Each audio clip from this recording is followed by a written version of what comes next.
జీవితంలో జరిగిన కొన్ని సంఘటనల్ని తన మనసులో మాటని మనతో షేర్ చేసుకోవడానికి మన ముందుకు వస్తున్నారు స్వరూప గారు.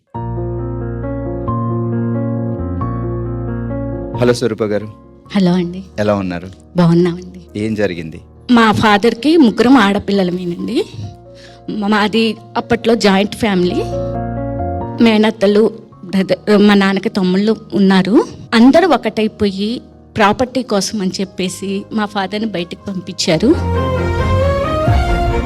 అసలు ఇంట్లో పొయ్యి పెట్టుకోవటానికి గిన్నె కూడా ఇవ్వకుండా పంపించేశారు. 6 చెల్లెలకి దాదాపు 4 మా నాన్నే పెళ్ళిళ్ళు చేశారు. ఆడపిల్ల తింటాం ఎందుకు, మేమే తిందాము అన్న ఇదిలోనో ఏదో తెలియదు కానీ అలా ఉన్నా కూడా పంపించేశారనమాట. 6 చెల్లెల్ని చూసి నాకున్నది ఆడపిల్ల అని ఎప్పుడు ఆయన బాధపడలేదు.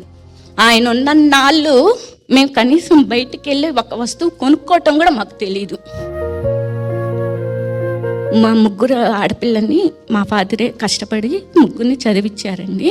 నా చదువు కంప్లీట్ అయిపోయింది, ఇంకా పెళ్లి చేద్దాము అని అనుకుంటున్నారు. ఆ టైంలో ఆయన అనుకోకుండా అన్ఎక్స్పెక్టెడ్గా ఎక్స్పైర్ అయిపోయారు.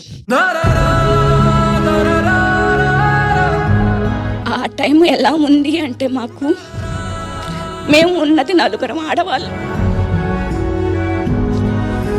ఎలా బతకాలో తెలీదు. అలా చనిపోయినా కూడా మా నాన్న కన్నా మా నాయనమ్మ చూడటానికి కూడా రాలేదు. చేసేవాళ్ళు కూడా లేరు కర్మకాండ అనేది.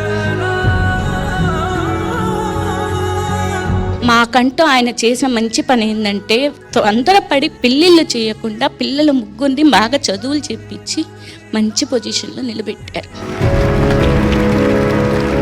అసలు ఆ తర్వాత కూడా దాదాపు మేము సంవత్సరం దాకా అయితే ఉండాలా, ఎవరి కోసం ఉంటున్నాము, ఏం చేస్తున్నామో కూడా తెలీదు.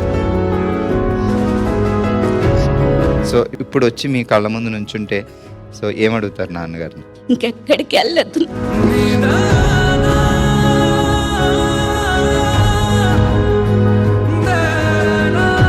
మీ సార్ ఎలా? ఇప్పుడు పెళ్ళైన తర్వాత అంతా హ్యాపీనా? అసలు మా వారే మా తర్వాత నిలబడి మొత్తం మా సిస్టర్స్కి మ్యారేజ్ చేసి, కొంచెం కొడుకు లేదు అన్నప్పుడు భగవంతుడు అల్లుడిని కొడుకుగా ఇస్తాడు.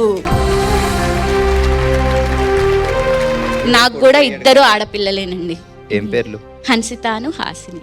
సరే, ఇప్పుడు మీరు ఇంటికి వెళ్ళిన తర్వాత వాళ్ళిద్దరు అడుగుతారు, మీ తమ్ముడు నీకేమిచ్చాడు, ఏమిచ్చి పంపించాడు అంటారు. అంటారా? ఉందా? గట్టిగా అడుగుతుందా? రైట్రా. ఇంకో అమ్మాయి రాలేదా? ఇంకా రాలేదండి. ఇది మామయ్య తరపున నీకు చెల్లికి. ఒక పని చేద్దాం, మీరిద్దరు కొట్టుకుంటారు కదా, సో ఈ గిఫ్ట్ నువ్వు నేను కలిసి అమ్మకిద్దాం.